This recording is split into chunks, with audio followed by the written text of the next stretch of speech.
We're very happy, thrilled actually, to have Zach and Hailey with us from Washington, from Ananda Farm, Camano Island.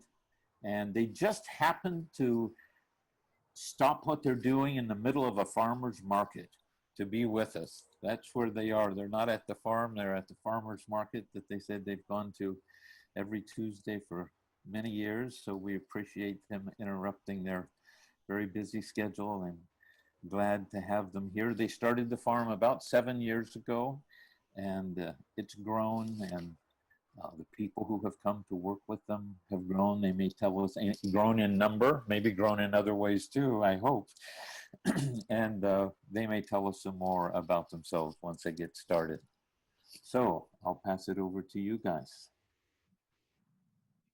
Well, we would just like to say hi to everybody and start with an opening prayer. So feel free to pray responsively with us. Heavenly Father, Divine Mother, Friend, beloved God, Great Master of Self-Realization, humbly we invoke Thy presence into this gathering. Divine Mother, fill our hearts with your love. Awaken in us the awareness of your presence, permeating all life, and teach us to work in harmony, to live in harmony with that one life, with your one love, and let us share it with all. Om, peace. Amen. Well, hi everyone. It's really nice for us to be here with you, and we recognize a few of you, so that's especially fun. And we're just honored to be asked to be with you and to share a little bit today. My name is Hailey, and this is Zach, and we just finished up a farmer's market, and so we're just watching the sun as it begins to set, reflecting off another building. So our lighting will change a little bit, but nice to be outside and to be with you. So I thought we could kind of set an intention here that we would all be able to have an opportunity to share, if we feel inspired, about our own connections to nature and the importance of those connections, especially, you know, given the state of the world right now and what's going on. And we're going to start and just share a little bit about what brought us to Ananda Farm on Camano Island, and really how we started to, the seeds started to germinate in us to even become farmers. And we can use that as a basic starting point, and then kind of universalize that a little bit more in terms of how it actually is all of our experience, in terms of us being here on this planet right now. It's an interesting thing because much of the reality of the world right now is, I guess you could say, we live as humans very independent from the source of life and from nature, at least in our conscious minds. We've kind of created these conscious realities that are very much, well, human in orientation. And we have social realities and political realities and economic realities. And they all kind of become these institutions that we take really seriously and that we put a lot of value in. And especially,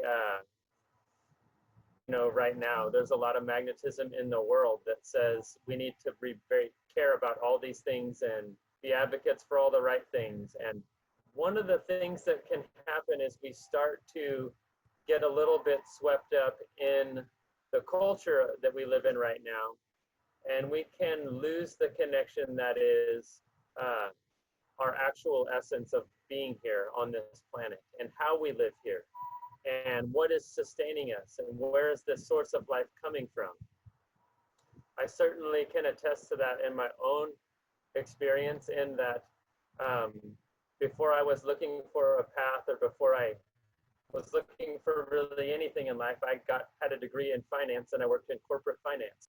And it wasn't until I had my own, what I call quarter life crisis, realizing that I was not satisfied and that these institutions that I had been upholding were not serving me, that I started to really, really dig deep inside of myself and look for something real.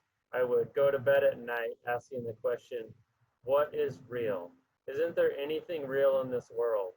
I had lived in Dublin, Ireland, and Philadelphia, Pennsylvania, and San Francisco, California, and that's where Hailey and I met, and been a part of so many things, and yet it all started to feel like it was totally not real to me. And I always have felt like it was from that place that Divine Mother started to come into our lives, and actually, I saw that puppy dog and a kitty. And actually, because I realized that none of this was actually real, that all these things that I thought were real weren't, that Divine Mother started filling me with inspiration for what life really was about. And for both Hailey and myself, that involved us leaving Los Angeles at the time where we were living and moving to the Sierra Mountains. And for both of us, it was not ever anything we had planned or thought we would do. It was something we just started to feel called to do. And namely, we went on one hiking trip, one backpacking trip, and we knew very clearly we were supposed to live in the mountains, which was absolutely crazy. It was not something we ever expected to be our reality. But from that place and from that move that we were able to make, we started to experience life in a very different way. First of all, it was from 8,400 feet in the mountains. And for many of you who've been up in the high Sierras, you know how quickly the world melts away and how quickly your priorities can change when you're not surrounded by the Maya of the current environment you live in, but rather you're surrounded by just pure nature. And so we had the opportunity to live for about 2 years in the high country, working for the Forest Service in the campgrounds,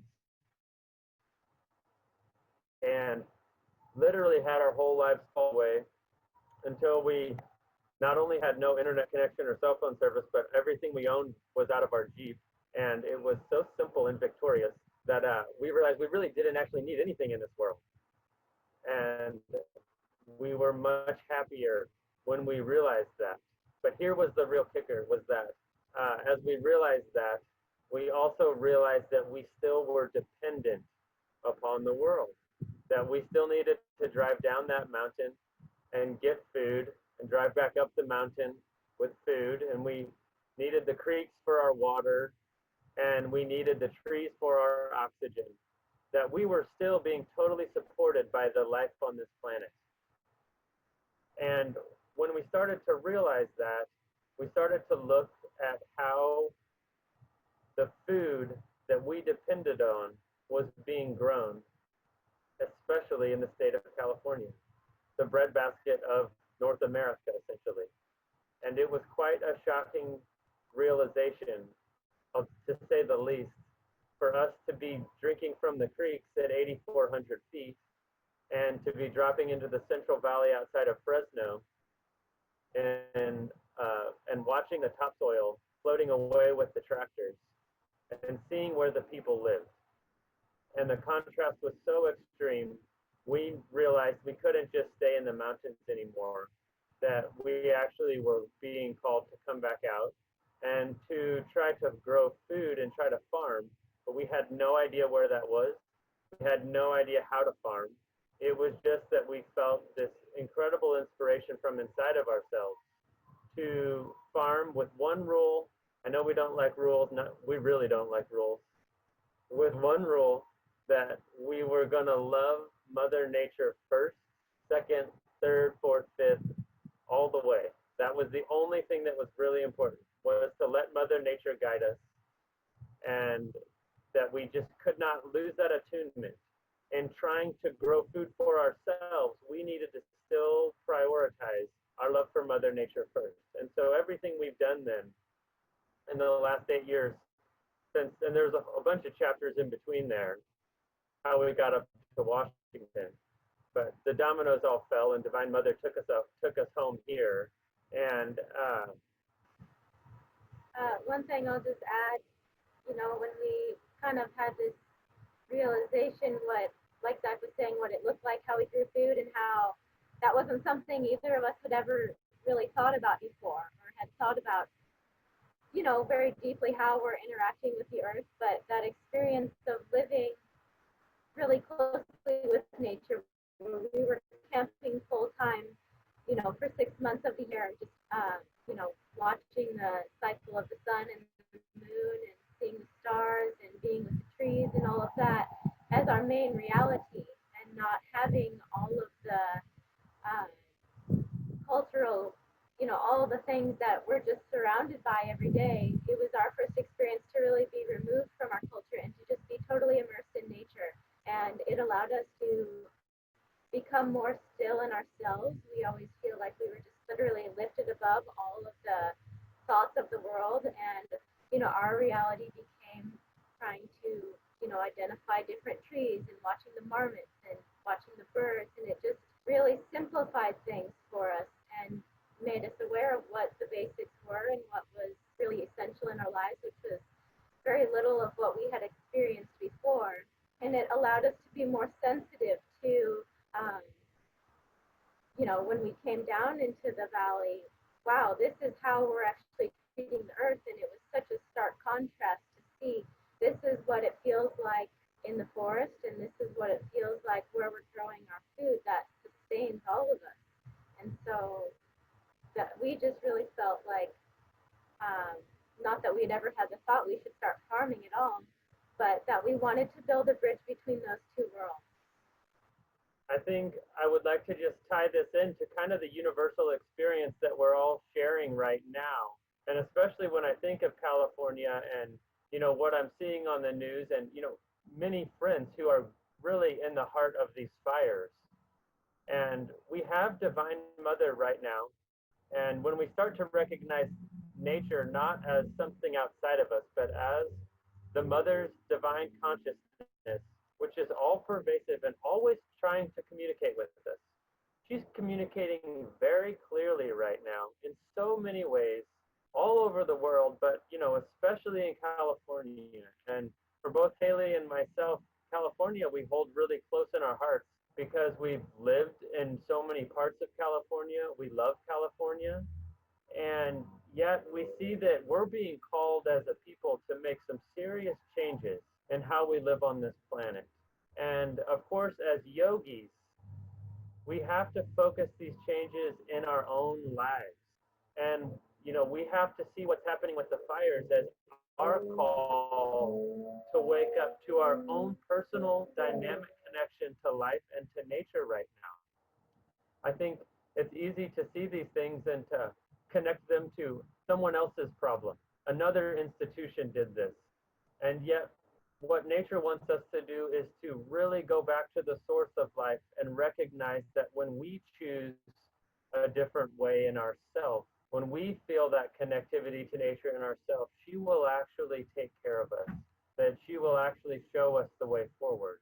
And so even with the fires, you know, I don't want to spend too much time going down that road, but it is particularly relevant. And I don't think it's going away. If we're looking at the road ahead, I think we've seen the fires in Oregon. We've seen the fires in Canada.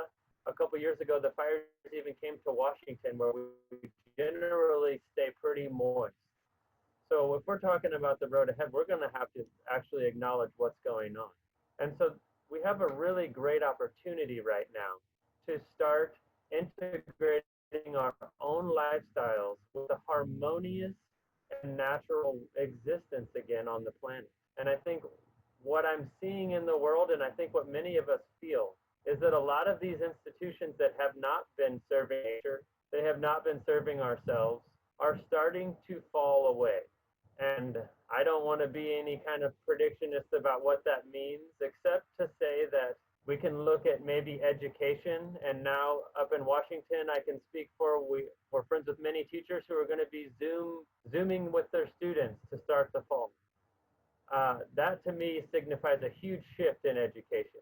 I don't know how sustainable or how much that's going to work, but I can tell you from our experience on Camano Island, we have dozens of homeschool parents looking for new alternatives for their children that get them back to the source of life again, that don't want their kids to just be only on a Zoom education experience, that are looking for real things. And so, you know, for us, we're seeing the farm, how many families want to come to the farm every week because they need to take their children somewhere wholesome and somewhere pure. And then what happens is when they come to the farm, we're seeing this little model. There's a dozen of us who are living together, growing our food, making our medicine, stewarding the land. And this has a powerful impact when people visit it and they don't even know that it was possible to make that choice. It's a wonderful choice. And we all actually can make that choice, but it's going to look a little different, obviously, for each one of us. I think we need to make sure that we don't just talk about all the things that are happening on Camano, and rather we just speak of these things universally so that we realize how much it is a choice in the heart of LA, in the heart of any city. There's so much opportunity for us to be going back to the simplified reality of joy in nature that's all around us. And maybe it's a good time, just if anybody has any questions or anything they'd like to bring up, we actually meant to say that it's open for that, you know, at any point. So feel free just to jump in if you have anything like that. Now am I unmuted? We hear you. You can hear me. Yay. So to me, the important thing, Zach and Hailey, is that what you're talking about is not specific to the Ananda farm on Camano Island. What you're talking about is an internal frame of mind. It's an internal way of being. When I hear you talk about people coming to the farm and experiencing this, they may mistakenly think, I need to be on the farm at Camano. But rather what you're doing and what you're, well, you know what I'm saying. What you're manifesting is inside you, is in your heart. And we can take that and we can have that wherever we are. So I just wanted to say that. Thank you, Rick. Yeah, this is really the direction our whole conversation has to go. Camano can serve as a great example, and just not unlike the village or, you know, the other works of Ananda where these things are happening. And yet what the important thing is that we're taking the time, putting the energy to really go back to nature and be still and recognize that when we pray to Divine Mother, that this is our mother, which is in all of life itself. And she is there with us every moment. And, you know, most of where our experience and even inspiration for wanting to share this comes from this realization that we spent a good chunk of our own lives independent of that thought, separate from that reality. I think it was very natural to feel it for both of us as children. Children are very oriented towards seeing the life in animals and in any aspect of life, really. We have children at the farm right now, and you just see how their eyes light up, and they just feel the tangible joy that exists in nature. But we can very easily be tainted by this world and forget what's actually important as we get swept up in all the vrittis that can suck us around. So the thing is I like to think about all the opportunities there are, we both do, for how do we integrate this relationship wherever we are. And so one of the great things I've been seeing is this movement, and I'm from St. Louis, Missouri. It's this movement back towards this resilient agriculture in the heart of cities that have become abandoned. And I found this so inspiring in my own life because I've watched where I grew up in St. Louis the heart of the city be completely empty. And being able to come back and visit and drive some of these neighborhoods and see gardens where the community gardens springing up on corners in all these abandoned neighborhoods. It's a very powerful thing. I've often wondered, will the last come first? Will these cities that actually got hollowed out, these Rust Belt cities that just became hollow, go back to the basics and then actually show us in the cities that are actually, we consider ourselves progressive? Will they show us the direction we need to be actually going to be progressive? Because I think there's this amazing opportunity in every yard, in every backyard, in every little point of place that we call home, to just invite the life, to do the little things that bring more life there. A bird feeder, finding the little spots where you can follow the sun throughout the day, whether it's the morning or evening. Where is your sunset ridge? You know, there's these little things that just enhance our quality of life so much. And the important part is that when we start to make these little choices, to grow a little bit of food that you can offer to a friend, or to have some animals that you take care of, or to just watch the sunrise, that what it's doing, what's actually happening inside of us, is we are connecting with life. And when we go to the essence of what yoga really is, as union, this is yoga. This is the true purpose of yoga, is that we feel our own oneness to life. And so one of the things that's really fun is when you start to tune into something and you feel joy around it. And I don't say this like none of you know this. These are just, I know that you guys know these things, but it's really nice to just say them out loud. That when you feel joy for something, when you feel joy for a kitty cat, when you feel joy, when we love cats, we're cat people, and we also have dogs that we like a lot. But when you feel the joy for the critters, or for the soil, if you start to get on that level like we are, you still really feel joy when you see the life crawling in soil.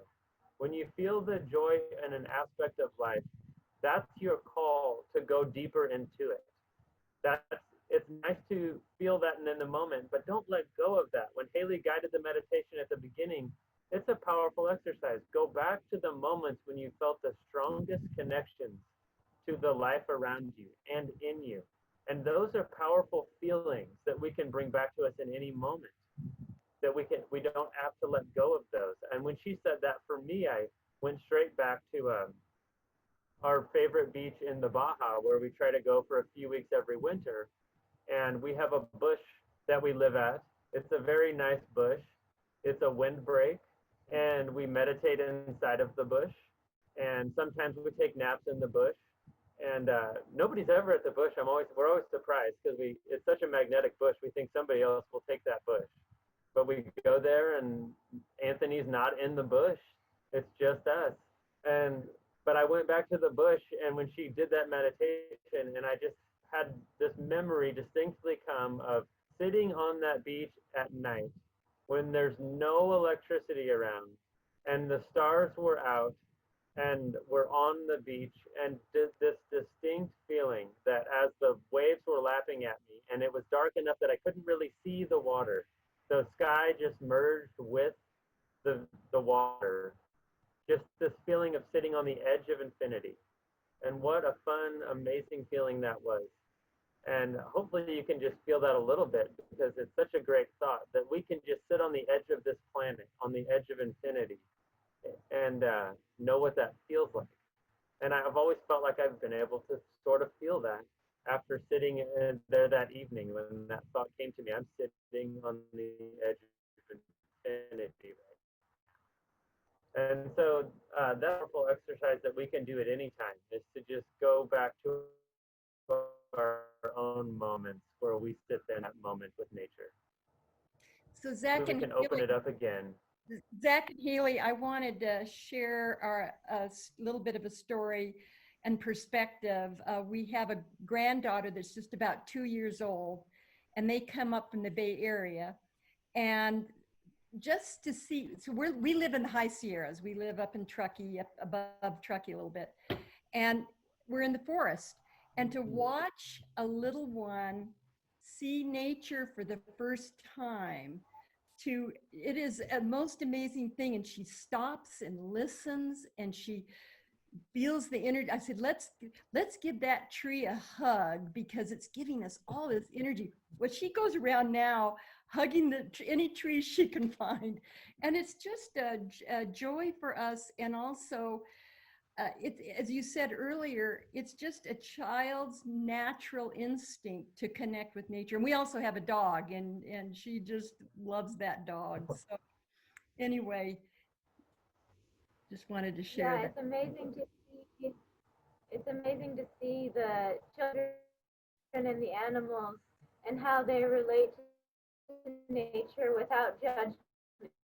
You know, we will look at our, you know, we have all these judgments about what it should be like, and we're oftentimes trying to control it and make it just how we want it, and that's not really how nature works. Nature has her own rhythm, and you know, our job is really to find harmony with that. We had a visitor out to the farm last week, and my mom did a nice walk around with her, and she was telling me later that she had shared with her that she's always been reluctant to flowers because she didn't want to maintain a garden. But after visiting the farm, she realized she could plant flowers, and she didn't necessarily, but it was still nice to have the flowers there. And so and we've had that happen a few times, just people coming out and realizing that, wow, everything doesn't have to be perfect. It's okay if the weeds are there, and you know, really just to even see them as just life. And some of the most beautiful flowers on the farm we have, you call a weed. And so to just, you know, find practice of appreciating everything nature has to offer, whether it's, you know, a plant that's completing its cycle and it's just drying up and making seeds and doesn't look all that pretty, but it's just the cycle that it's in, and appreciating what that is. Or, you know, the weeds just bursting forth in your garden and appreciating them for the vigorous life that they're living. But just to try to stop making the judgments that we just kind of grow into over time. You know, that young child doesn't see that. You know, kids just love dandelions. They're these bright yellow, cheerful flowers, and yet how much energy do we put into poisoning them and ripping them out just as a culture? And so how can we kind of recognize those things that have come into us over time and start to go back to that pure relationship with nature just for who she is and what it is? One of the implications there in Hailey's story was the farm is quite wild. And so for those of you who haven't been there, we have a very liberal farming philosophy whereby we have let most everything grow, and we observe it, and we try to learn from every single plant, with the realization that every plant that's growing has actually been placed there by Mother Nature for a purpose. So until we actually know what the purpose that it's trying to fulfill is, it's kind of reckless of us to just try to rip everything out, isn't it? That maybe we should actually tune into what is happening and what nature is trying to communicate. And one of our favorite examples here is the Himalayan blackberry, which is very prolific. But, you know, there's so many amazing qualities. First, you guys are a lot of you are devotees, so you're going to recognize the name Luther Burbank when I say that Luther Burbank actually was the great propagationist who brought the Himalayan blackberry to the west coast of North America, where it has spread so incredibly prolifically. But I'll just say that it's not an accident, that in fact, he had a huge part to play in giving the planet this plant that could revegetate and hold up hillsides, feed a ton of animals, be the #1 pollinator for honeybees in the Pacific Northwest, build good soil, and have sharp thorns to keep the reckless humans out. So it just depends on what lens we look at things through. And one of the things we often like to encourage people to do is to have honeybee consciousness. A honeybee flies around the farm and lands on every flower. It doesn't say this flower is noxious and invasive, and this flower is an illegal immigrant and doesn't belong here. Honeybees don't think like that. Honeybees love every flower for the pollen that they have. And so we've often tried to make that our own spiritual practice with the plants, and then try to extend it to people, because that's really the harder one for us. so just all aspects of life. So, you know, when you start to interact with nature in that way, you realize, man, she's trying to teach us all the time if we just weren't so dense.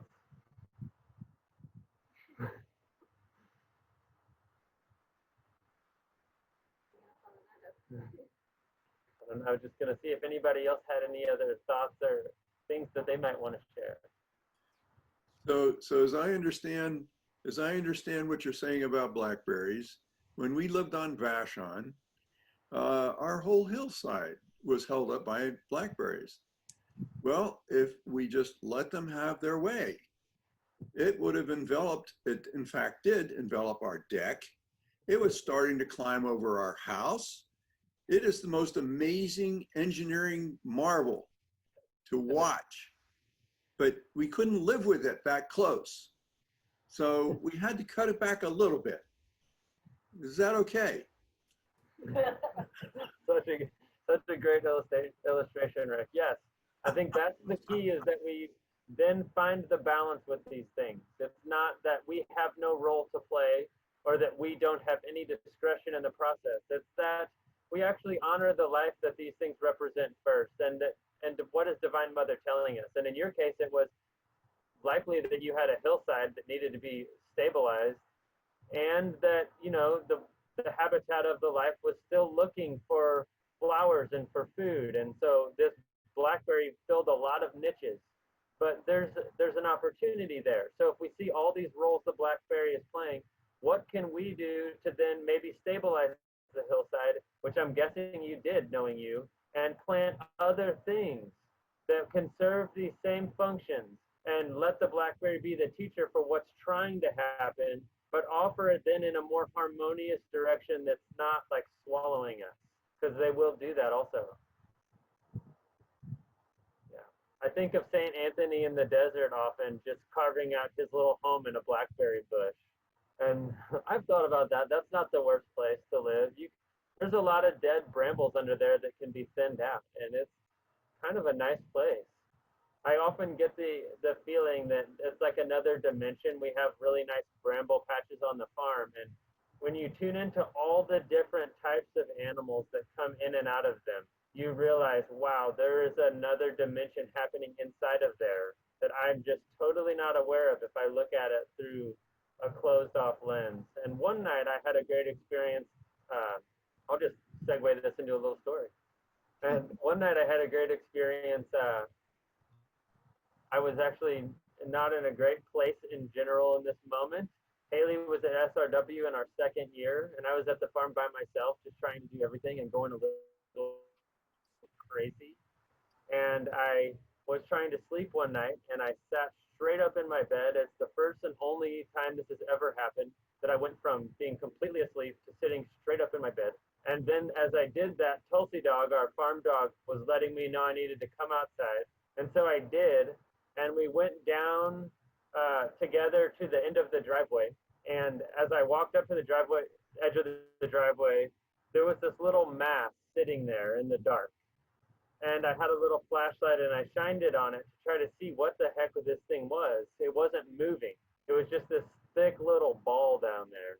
And I got up close to it, and Tulsi dog is circling this thing. And as I got closer and closer, I'm, what the heck is that?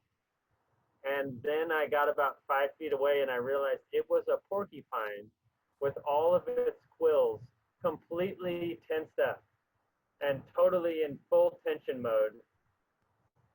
And I sat there for a second, and I called Tulsi dog off, and I said, dude, you do not want any of that porcupine. You better give him some space. Right, yeah. And we sat there together and watched him. And I said, Divine Mother, what are you telling me? What does this porcupine represent? And I didn't know. I couldn't figure it out. And then I thought, well, the only thing I can do is release the porcupine and tell him that he's safe and that he can leave. And so I said, it's okay. You can relax, and you can go wherever you need to go, and you're fine, and the dog won't harm you. And as I had that thought, and it was just thoughts. And as I said that to him with my thoughts, the porcupine's quills just settled, relaxed. And then he just waddled down this little terrace, and he went straight into the bramble patch. And when I watched him into the bramble patch, it was like I I realized I don't know what else lives in there, but it's a lot more than I was ever aware of. And it was the next day that our friend Carol was at the farm, and I told her the story, and I was trying to figure it out. And she said, well, you know what that means, don't you? And I'm like, I have no idea. And she's like, Divine Mother is telling you to relax. And when she said it, it just pinged me right here. And I just, when you're so close to something, you don't see the most obvious things to everyone else. But that was certainly the lesson. And the part that I forgot to mention is when I said that to Divine Mother and I watched that porcupine go back into the brambles, I looked up in the sky and I said, what the heck was that? And the shooting star just shot straight across the sky. And I still had to go back and go to bed and not know what the lesson was. The naivety of the moment. But anyways, these are the kind of experiences that Divine Mother really in nature can give to us when we are really open to her to communicate with us in that way. So thank you again, Rick, for just setting me off there. It's funny you should mention blackberries because I just watched a YouTube video about this county, I think it was, in Australia where they were completely overgrown by blackberries. They were invading everything and people's farms, people's yards. And so the county came in and did a slash and burn and completely burned off all of the blackberries.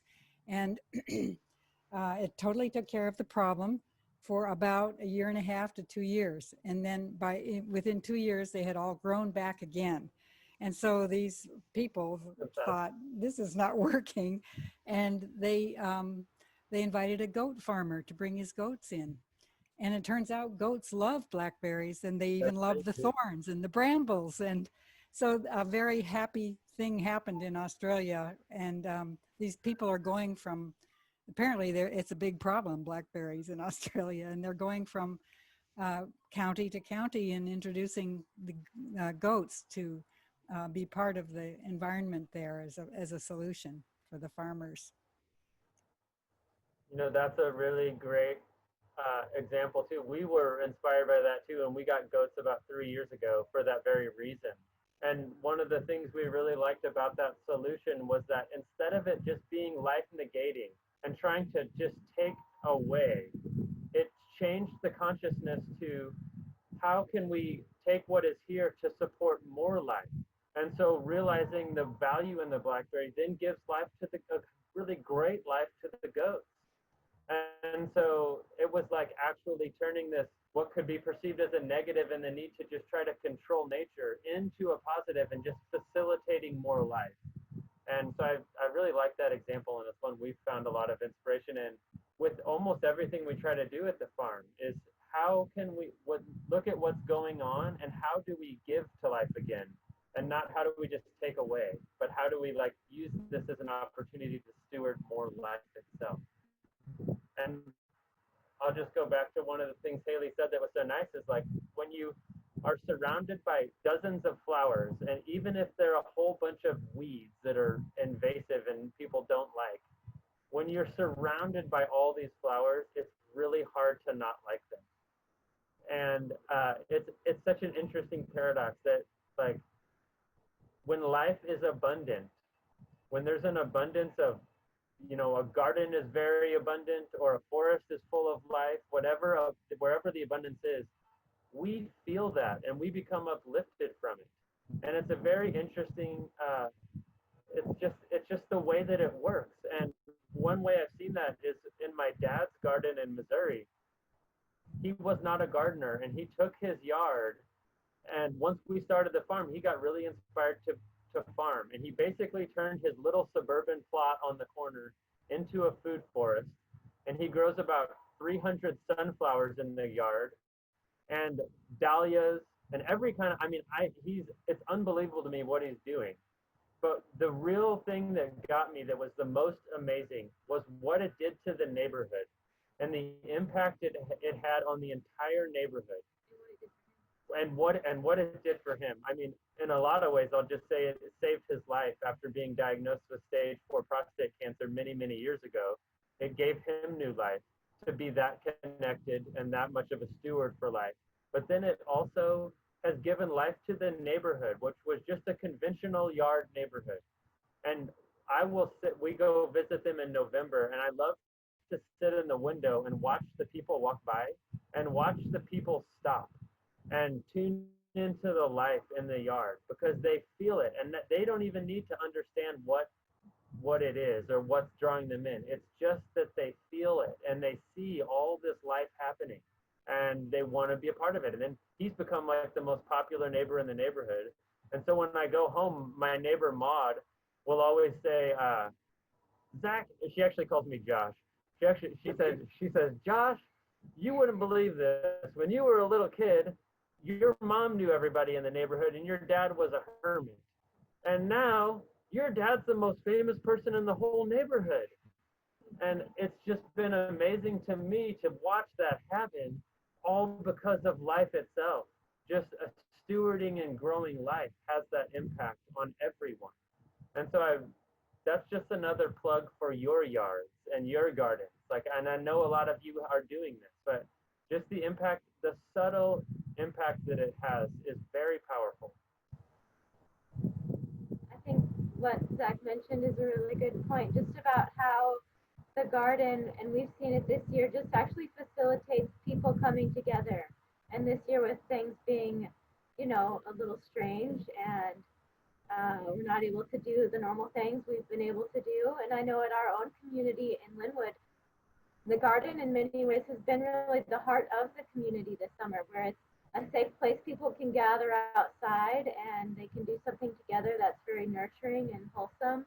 And it's just, an amazing opportunity, to cultivate life and to feel that in the garden and with all the plants, but really also as a way to connect people, where, Zach's dad is meeting all of the neighbors, and, these kids just come right up to him because they're in awe of the jungle that has become their garden, and how that just, it's like a universal language.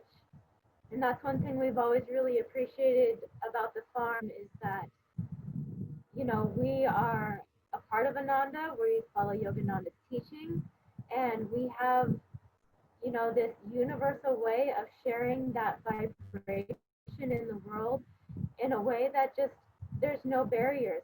We're just a community farm to many people, but they feel the joy and the love and the friendship and all of these things over, we just, you just bought a zucchini, yet you're also getting all of these other things. And, when you come out to the farm and Zach gives you a tour, he's telling you about God in terms that you are very comfortable with. And it's just an amazing opportunity to, something that's just so universal to everyone, for us to connect and to infuse it with these, deeper vibrations that go far beyond what's actually happening outwardly with the plants and with the animals. So that's been one really amazing blessing of the farm, is we've gotten to share Yogananda's vibration, at our local markets. That's something that we're really committed to, partially because it's, the way we support and sustain the farm, but it's also our way of participating in this amazing expression of community that's already happening in the world. And for, all of us a part of Ananda to not just say that we are a community and what we're doing is important, and it is, but to find ways to participate in the community things happening in the world, and to add, our good vibrations to those things and to help to grow them.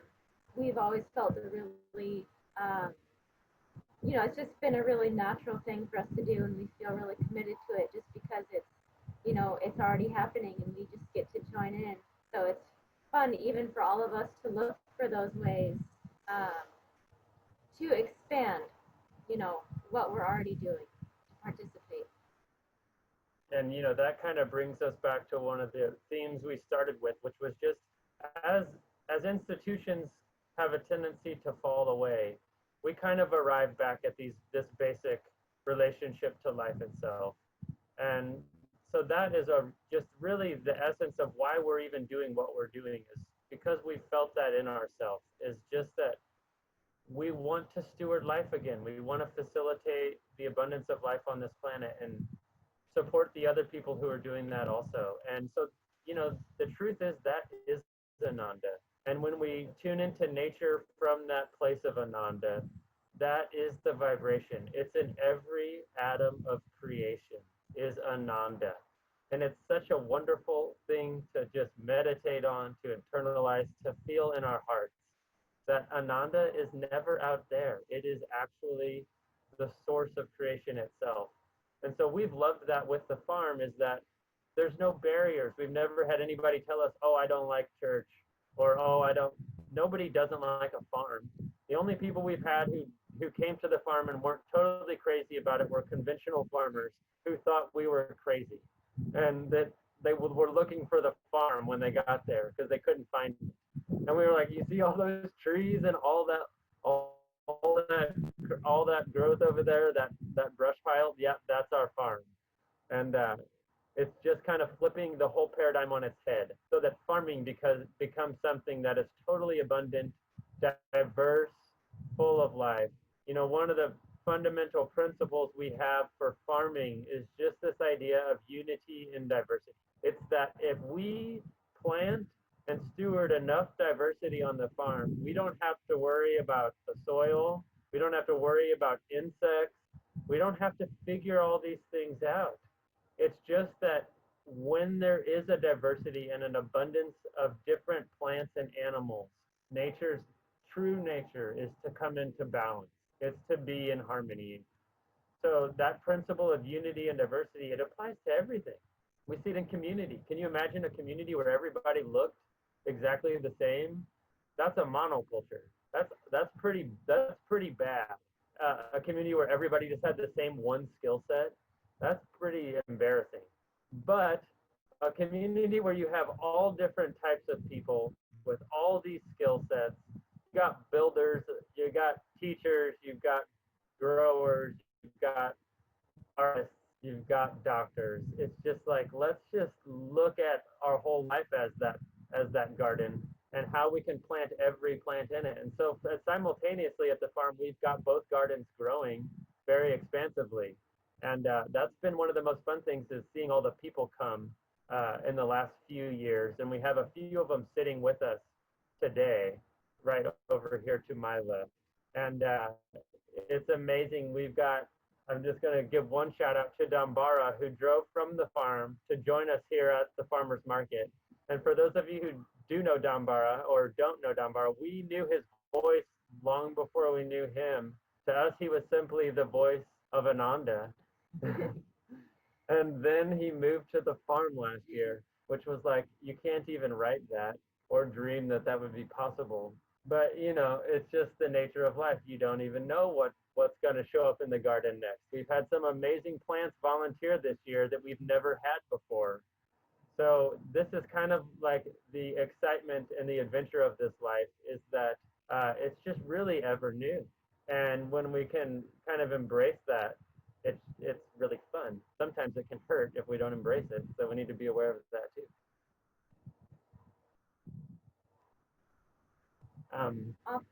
Yeah. Oftentimes we get people who come out to the farm and go on a tour, and if they have any experience gardening or farming before, they like to ask us questions that we have no idea how to answer, usually about soil science and all of these things that they've heard, all of these rules of gardening and farming, that you can't do this, you have to do this. And we always really have a good time telling them, we don't follow any of those rules, and we really don't know. We don't analyze nature in that way. We just really use the giving principle, and have since the very beginning of the farm. If we can give to the soil, nature knows what to do. We don't have to give it like the exact right proportions of everything that it needs.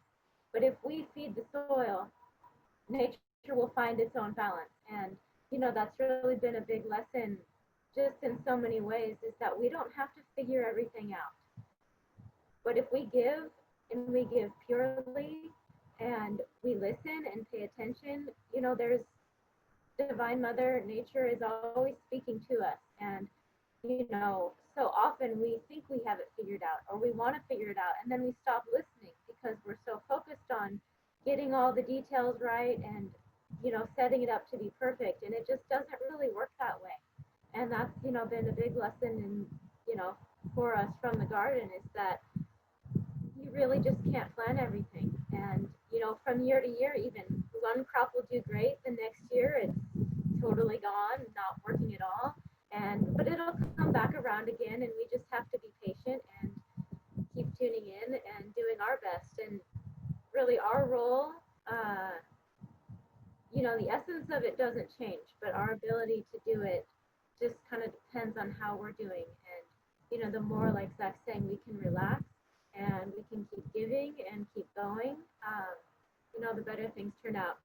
Just not to say we don't forget that often and have to relearn it and recenter ourselves and come back to that. And I think that's something, you know, we can all relate to. We're still in this world, and we're still subject to the waves and the moods and all of the things that, you know, are constantly coming at us. But just to know that, you know, it's all Divine Mother, and it's all her just giving us the next thing that helps us to listen better and to be more centered, even if we have to, in the process, go through a lot of things that hurt. You know, she's always drawing us back. So it could be a good moment to see if there's anybody out there that with anything they would like to share. I've got a question. Do you have suggestions or tips, coaching on how you know when to engage and when to participate and when to leave Divine Mother Nature alone? Like, I imagine you use the seed balls, do you, that Fukuoka? So that doesn't happen naturally in nature, you know, somehow that, or maybe it does, and my view is too limited, you know, to see it. Deer scat. Yeah, and virtue. That's a Yeah, natural yeah, right. Ball. But how do you know, what do you have a process? Do you have thoughts about knowing, you know, when to leave alone and when to jump in more? Yeah, that's a really important question, actually. And one of the things that we've really, since the beginning of the farm, tried to do is to always take our time and tune in first. We never try to just, you know, we're not afraid to try things. Trying things is very important. And yet we always try to be in the area that we're going to interact with, that we're going to start making changes. Just be there first. And so we've always kind of had a sitting principle whereby we'll just go to the area, and like the alpaca pastures really comes to my mind because it took a couple of years to figure out even any direction forward there, because it was an overgrazed barren horse pasture. And we just needed to understand, what are the steps here? What can we even do? And so the thing that we would do was just go sit on the various hills at different times of day and just be there. And what we would start to realize is that just by doing that, let go of all the things we think it should or shouldn't be, and just be there. And it's amazing how things will so simply present themselves. The obvious steps will just so simply say, you know exactly what to do just by being. And so this is where being a yogi is really essential to our proper relationship, because we both need to observe nature and we need to take action with nature. It's a both and. You know, I think even in the conservation movement, we see a movement sometimes that wants to just say we shouldn't do anything to nature. We should just let nature be. And while there is a time and place for that, we also need to be active, but it needs to come from the right attunement and the right listening. And so my first thing I always tell people when they're going to start a garden is, do you have a bench? Do you have a favorite bench? And if you can have a favorite bench in that spot, it's absolutely amazing to me how you can just make it a point to go sit on your favorite bench, and you will start doing stuff without ever having to think about it. It will actually just start happening through you. And little things present themselves where you realize, like, oh, I could just plant a little thing right there. It's just like an inviting you to do it. Or I could make a little raised bed right over there. It's just amazing how if you will just take the time to sit still and be in a place, everything will present itself. One of my traits that Hailey often makes fun of me for is that wherever we go, I'll sit. I love to meditate in different places in nature, and I'll just start looking for where I would put my campsite and where we would live. So we have a few like big desert canyons in the Baja that we like to climb up and kind of like pilgrim to. We do little pilgrimages to them, and boy, I've got it all mapped out. I know where this garden's going. I know where I'm planting that orchard, and it's just amazing. Though it comes from just a natural joy and willingness to be present in a place and just ask the question. What's trying to happen here? How can we help? How can we steward some life here? And then the solution, what's trying to happen is always so simple. It almost never involves like an excavator and $1 million. And, that's the conventional agriculture approach. But when it's natural farming, the solutions are always natural. And so that means they involve seeds, they involve plants, they involve animals. They just involve life itself, which shouldn't cost very much money because life is generally free. So one thing I'll add is that Zach mentioned, sitting and really observing the alpaca pasture and tuning in where we were going to do the different plantings. But what he didn't tell you is that, before that process started, we, saw this big barren pasture and we thought we should really plant some trees and shrubs on it. And so we planted probably our third year at the farm, 200 to 300 trees and shrubs in the springtime of the driest year that Washington had seen in decades, probably. We had a drought year. Some of the early years at the farm were actually drought years in Washington, which you don't really think of. We think of that more in California, but we experienced it here too. And so we planted all of these little babies, in this area that's about 4 acres, say, and I don't know if there's a single one that's left alive. And so, but that was. I think I blocked that out. I don't even remember that. But that was, part of our learning, because when we started farming, we really didn't have any experience, and now we know that it's better to plant trees and shrubs in the fall when they're going to get rained in all winter, rather than in the spring when it's about to stop raining for 4 months. But that, that's real. That was very revealing too. So it's like we took action and, we got the response that, you took action and that was good. And I do want these trees and shrubs here, but not like this. And we were a little too rash about it. And then we realized too from that experience that, the land needed so much more rehabilitation before we could just say, okay, you go out and live. And when we planted again, we, made terraces with organic material that would hold the moisture. We put rotten stumps and branches and hay and all of, whatever we could get a hold of. And we made these, long berms and terraces, and we planted the trees on that line in the fall.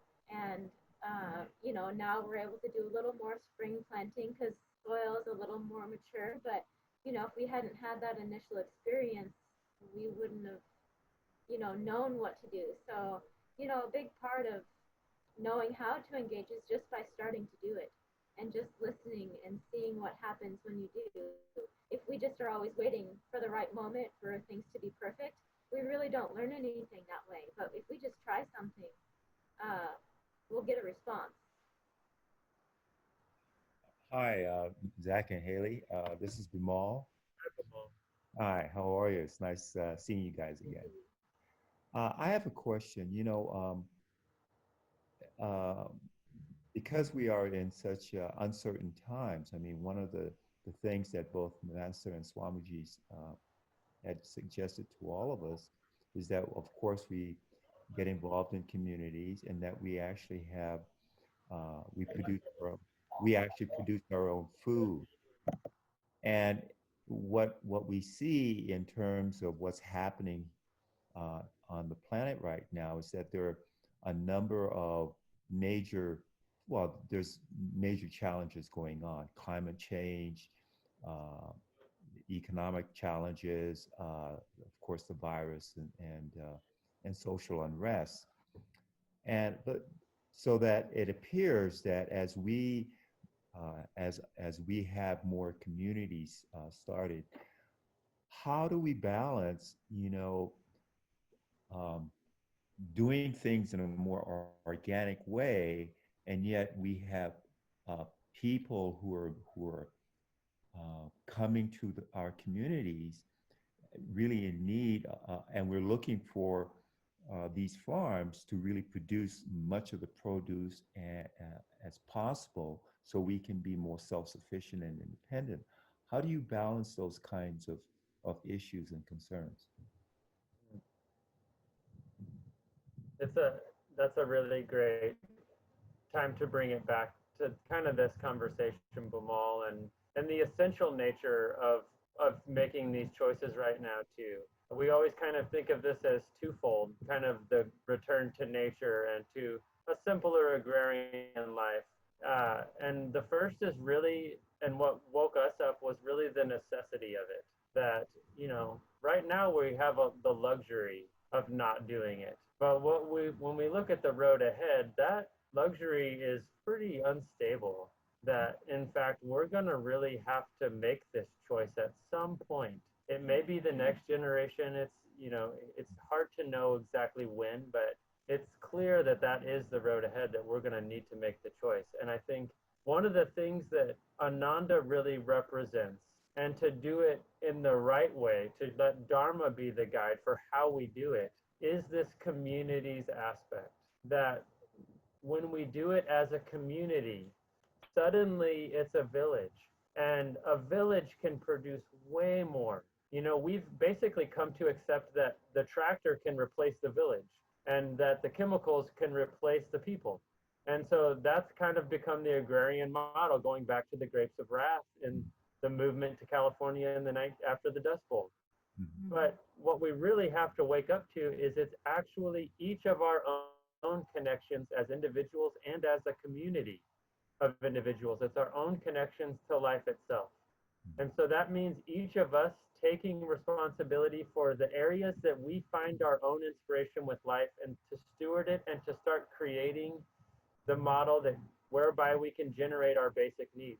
I think we're seeing with the farm that we can grow more and more food contingent upon the growth of the community itself, that it will come from within ourselves. There's a natural tendency to want it to come from the outside and say, well, if we just make the investments and buy this and this, that then we'll be able to grow more. But that actually won't weed the soil, and it won't mulch it. It won't give back and steward the life. What actually will do all that is the choice of the communities and the individuals who join them to grow it from within ourselves. And so I see that in our own small way here, that as more individuals choose it, we're capable of so much more. We can make all of our medicine. We can grow all of our food. We can really start to make that shift because we've all chosen it as individuals first, as a choice inside of ourselves. And so, that to say, it's gonna be a give and a take. We're gonna have to do what we have to do when the time calls for it. And yet I think keeping the Dharma of it at the foremost will give us the most joy. When we do things the right way, that feeds us in a different way. That feeds us in the Ananda kind of way. And so that's one of the great things that we are able to share with the farm itself, is that by doing this so radically different from a conventional farm, by planting trees throughout all of our gardens, and not even just fruit trees, we just plant trees. We have just some areas where there's just 30-foot deciduous trees in the middle of our vegetable gardens, and they're awesome. By doing it so radically different, it has a much bigger impact, we see, on the other people who visit, and it opens them up to realize how expansive and amazing their relationship can be to nature. And so it's infinite. There's no rules. It's just what we make it. And so I think the more we can find the source of joy for each one of us, then we'll know exactly what to do. And so the necessity is, we have to acknowledge it. That has to be a starting point. And yet we have to turn that necessity into actual tangible joy that we feel from our relationship to nature. And so when we do that, I just feel like we can't go wrong. She'll guide us. She'll help us. And like this year, we planted almost 800 pounds of potatoes. Now the struggle is harvesting them. Oh my God, it's a lot of potatoes to harvest. But we need the village. It's like there's so many opportunities of more things we could do, grains and others, but we really need the village to come and keep growing for that to be our reality. And so you see how reciprocal it is to this exact model that Master and Swami have really said will be the way of the future. That there's no separation there. They both they feed each other. Does that make sense? Yes, it does. Thank you. You know, it just occurred to me while Zach was talking, one, you know, really simple and fun way, because many of you might be thinking like, well, I'm not a farmer, how can I be, you know, I mean, what are the ways, if we're not farmers, that we can connect to just the natural rhythms of farming?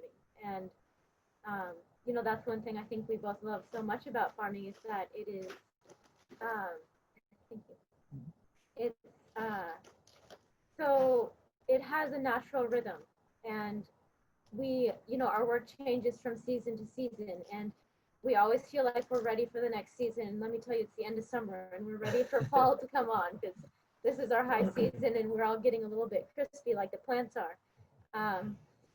But one thing that we're doing right now is we're starting to preserve food. Like the bounty of the harvest is just coming in like beyond what we can consume or even share right now. And so we're pickling, we're canning, we're freezing, and that's, you know, if you go to your local farmers market, like I guarantee you that abundance exists. And that's a way that you can support people growing food in a small, sustainable way.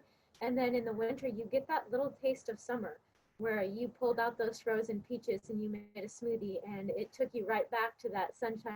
You guys are in LA, so maybe you get the sunshine year round, but for those of you who are, you know, up north, you can really appreciate that when it's the dark of winter, but you're still eating blueberries and peaches from the freezer.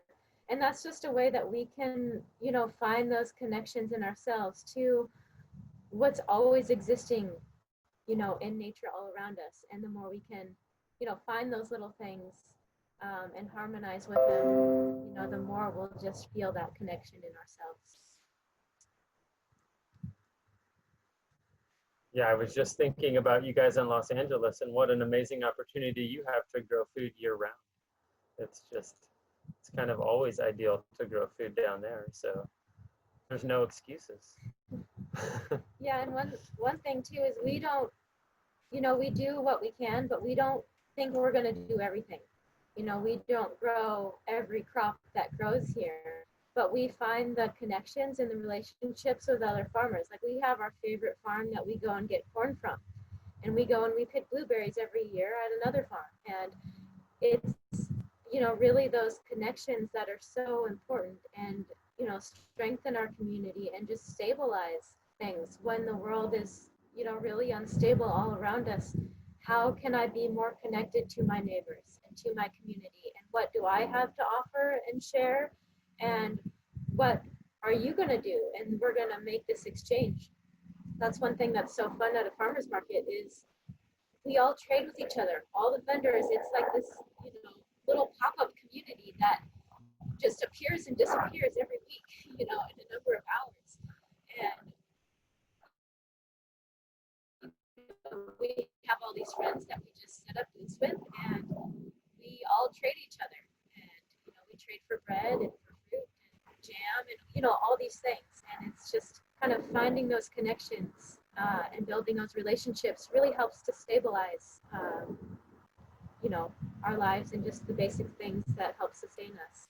And that ties really nicely to this kind of this expanding the idea of what community really is, and to not just think of it as like this little group of us is a community. It is, it's like the heart of the community, and yet community as a consciousness is so expansive, and so many people actually have it right now and are looking for it. So we've just kind of found, like, whereas at the beginning we were like, how do we grow all of our food, that how that energy kind of shifted into let's do our best and let's make friends with all the other people who are doing awesome stuff too. And they're like our best friends, and they're growing awesome things that we can't grow. And then it's like, wow, the whole idea of community just keeps expanding out. And then there's really there's no walls like I thought there were. Like, it's just that we all are friends and we can all take care of each other. And so that has certainly been our experience on Camano. And I'm convinced that can be our experience anywhere where we show up and participate in the community that's happening in and around us. That's just what's there to be done. And and the people who really are, there's so many people who can feel Ananda. They don't want to be lectured about it, but when when you show up and you're Ananda, they come to you and they walk into the farm stand and they're like, "What is this place?" And we're like, "It's a farm stand." But what they feel is more than a farm stand. It's like they come and they can't believe it, and then we get to tell them we're a community and we do all this, and they're like, how can we visit, how can we get involved? And so it's just really fun in that sense to see, like, how are we going to meet these challenges. Just keep expanding our sense of community to include everybody who's awesome, and even the people who might not be that awesome but really need the community too.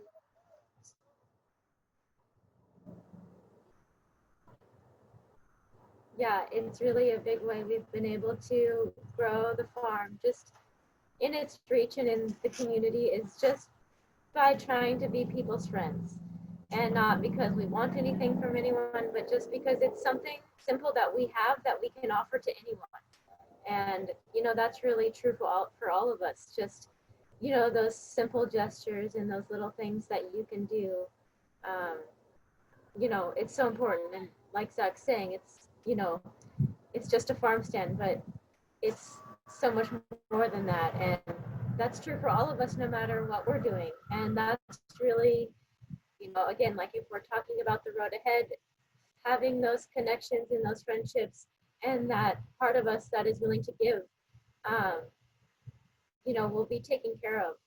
And we'll get the things that are supposed to come to us. I was just reflecting on this, and where we're sitting right now, it's called the Camano Commons. And so the Camano Coffee Roasters is here, and our farmers market is here, and there's a few other businesses. And what they do for us here, because we're friends with all these are like, this is like our people. They set out the coffee bags for us, the roasted coffee. So we fertilize our gardens with their coffee. They started putting out their juice pulp buckets because there's a new juice bar. So we give that to our chickens. It's like carrot and apple pulp, and our goats. And then they started setting out the coffee chaff, which is like from the chaff process. And so we can mulch our garden beds with that.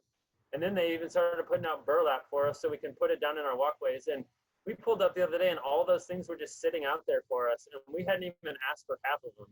And we were like, this is unbelievable.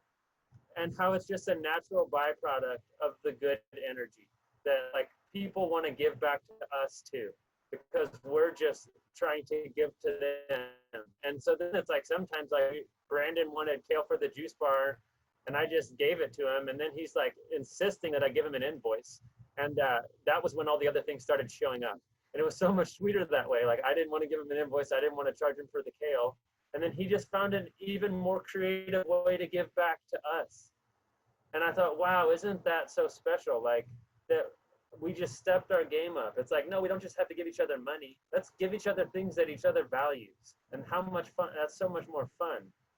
And so I just thought of that because we're sitting here and it's like, this could feel totally random, but it doesn't feel that we're sitting in this place and like I hear a commercial fridge kicking on and off over here to my right. Like, we could be at the piece of the farm, but no, we're kind of like, we're at our other little community over here at the coffee roasters. So it's just amazing how community works as a consciousness. And I'm sure you guys experience that when you go to your favorite coffee shops or wherever it is. When you make those real connections with people, that's nature too. That's life happening right there when we give that kindness to each other and we find those real connections.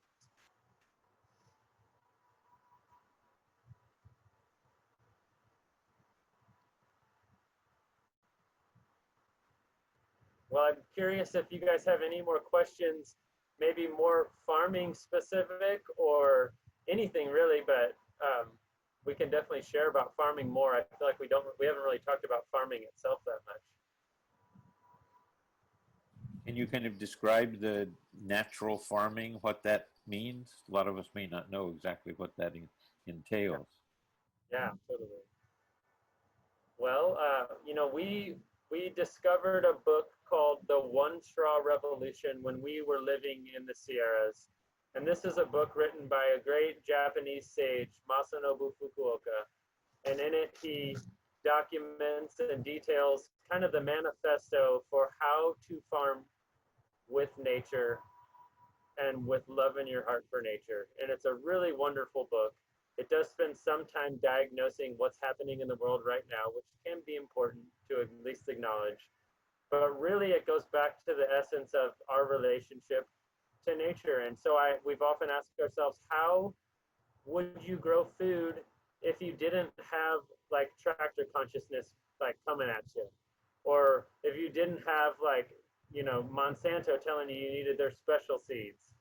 Like, how would you actually just grow food if you just came here as a human on this planet? And that's kind of how we've tried to farm, actually, is just through simple universal principles with nature that are actually applicable everywhere. And so we've always tried to grow the farm without spending a whole bunch of money, but rather just doing it in a natural way that anybody could replicate anywhere. And so that's where the natural part comes in, is that there's this inherent understanding that nature itself is divine, that she's sacred, and she's trying to help us, and she's always helping us. But then in that, we start to ask the question, how can I serve you? How can I give to you, Mother Nature? And knowing that in so doing, all the things we need will actually come back to us. This kind of flips modern agriculture on its head, because modern agriculture is very much, how do I control all of everything so that I can get what I need? And that is pretty much how we've arrived at a climate crisis today. So we get to flip that around as yogis and say, how do I give to nature? And then in that, as part of the process, get to reap the benefits of that abundance, of building healthy topsoil, of truly having soil that is full of life, that's crawling with millions of critters. It's unbelievable to dig into soil that has that much life in it. But that's the way soil is supposed to look. You know, when we read that book, it was the same time we read Autobiography of a Yogi, and there's so many parallels in the approach of natural farming and the yogic path. And in natural farming, it's really all about consciousness, and it's not about the techniques that you're using or what you're growing or anything like that. It's about you yourself finding that balance inside of yourself and that connection and harmony with nature. And then that is what gets reflected then around you in the landscape itself. And so if we are disharmonious in ourselves, if we're trying to control things, that's how nature will respond. And so, you know, natural farming and the yogic path really go hand in hand, because we're working on ourselves and we're trying to grow in ourselves. And the more and the better we can do that, you know, the more that will be reflected around us. And so, you know, we know that when we're struggling at the farm with whatever it is, we know, you know, both from Yogananda and from Fukuoka, okay, we have to go inside and we have to calm down a little bit and we have to relax. And, you know, the solutions will be there when we can do those things. And so more than anything, that's what natural farming is really all about. Yeah, and Fukuoka actually also called it do nothing farming, which is a really interesting thing, because you can imagine how many times he had to clarify his meaning there when he would call it that, because it certainly isn't about doing nothing. He was very clear that he did many things. But when we approach it from that yogic perspective of doing, not doing with a sense of doership, as in, I'm going to fix this, I'm going to be the designer and change the world.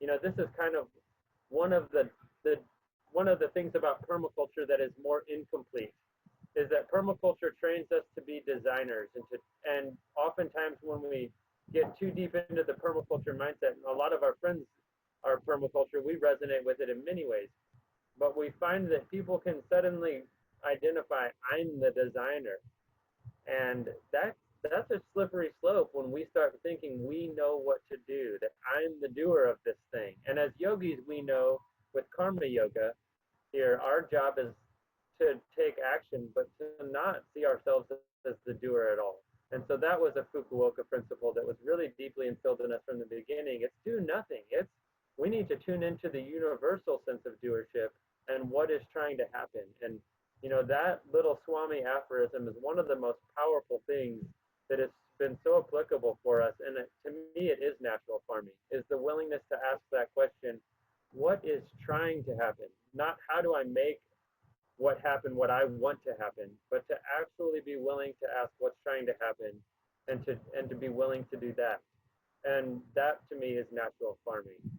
And I think, like we alluded to before, you know, when we start to get into the nature, oh, she's just full of Ananda. So she'll guide you and let you know exactly what to do. Hi guys. Aaron and Cora. Yeah, it's such a big treat to see your joyful faces. That is mutual. Thank you.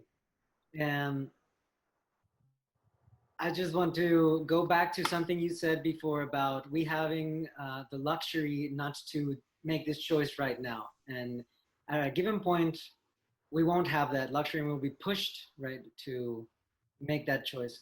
But right now, we're still able to say, no, I don't want to do it yet, or yes, I want to do it. And personally, as somebody who grew up in the city, and I think maybe other people here too, that city is all that we know. It takes courage to like go into the unknown. And so could you talk about that? That's really a great question. I would say just like with anything, finding like the first step. That's something Zach talks about, you know, especially when we started, but you know, it's like, okay, you see where you want to be, and sometimes we can get like, okay, we have the vision, but we have no practical steps to get there. So like, what's the first thing that you can do? It's like grow a houseplant, you know, like have one plant that you care for, and just taking the steps that are right in front of us. You know, when we have a project, or you know, when you're approaching anything that you haven't done before or anything new, there are little steps you have to take along the way, and you can't just wish you were at the very end point and that you had the shed already built. It's like you have to make your list of materials. You have to tune into what you're doing and take those tiny little steps to get there. And so, you know, even for anyone in the city, you know, do you have a balcony? Do you have any outdoor space? Is all you can do a little house plant in the window? You know, it doesn't really matter what it is you do, but if you want to go in a certain direction, just take the first step in that direction and cultivate that, and then see what comes next. Thank you. Another good one is, you know, just finding your farmer's market. And even if you're not a farmer yet, it's like, just make the effort to go give love to the farmers who are showing up with the food and really they're doing that out of love. I mean, it's not like glamorous work, but they're down there bringing the fruits of their labors because they really believe in what they're doing. And it's a big, powerful choice for us to make as consumers still, to be really supporting the right things going forward. And the more that we do that, the more all these solutions can really grow naturally, and we become a part of them too. And so I think, you know, sometimes we're not in a position maybe to just stop everything and become a farmer. That much is obvious. But we can find our farmer, and we can go hug them and see them on Sunday or whatever day it is, and just like let them know, like, thank you so much, those oranges were the best, like that, those avocados, just let them know. And that is a really powerful choice, because again, that's the whole community solution. And it's like us choosing to participate in community, not just say I'm community, but actually be out there and like in the community and repping Ananda with everybody who's in community there. So it's a both and. I think like participate in where community's happening and love the farmers, and then slowly become one. Thank you. So, Hailey and Dan. So really, what what I hear you saying is that what you've really done is more than farming. What you've done is you're creating an ecosystem, a system of all living things coming together in a harmonious way. And what you're saying is that both the challenges and the solutions come from within that group, and not necessarily from you, but from others that you've networked with or connected with, or new people that are drawn, that you've magnetized, that are then attracted to this ecosystem. Synergy. It's that synergy that you've created that really helps to allow the whole system to grow and to flourish. Right, yeah.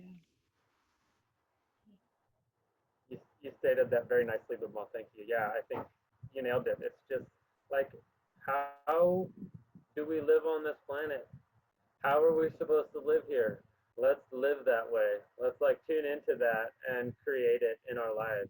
And I think that's the most one of the most amazing things about Ananda is that it represents this as the direction for the whole world, whether we call it Ananda or whatever name it has. It's just that this is the dharmic way to live. And of course it involves nature, because nature is us. We are nature. Of course it involves agriculture, as long as we're still eating, as long as we're still drinking water, like we should all want to be breatharians. We've often joked that maybe we could be breatharians and still be farmers.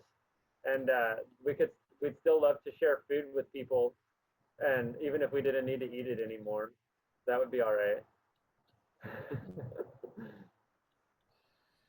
Well, thank you so much, Zach and Hailey, for coming and sharing your experiences and philosophy. And it's just so rich with things for us to draw on, to see how we move into the future, what the possibilities are. For those of you who are interested in the book that Zach mentioned, I typed the author's name and the title in the chat. So before we sign off, if you want to go over and grab that information, you can do that. And so are visitors welcome up there? Yeah, I was just going to say, you're all welcome to come and visit. Summertime is a nice time, but yeah, we definitely are open to visitors and would be happy for, many of you have visited, I mean, a number of you, but please get in touch with us if you're interested. Great. Okay, folks, we have one more road ahead.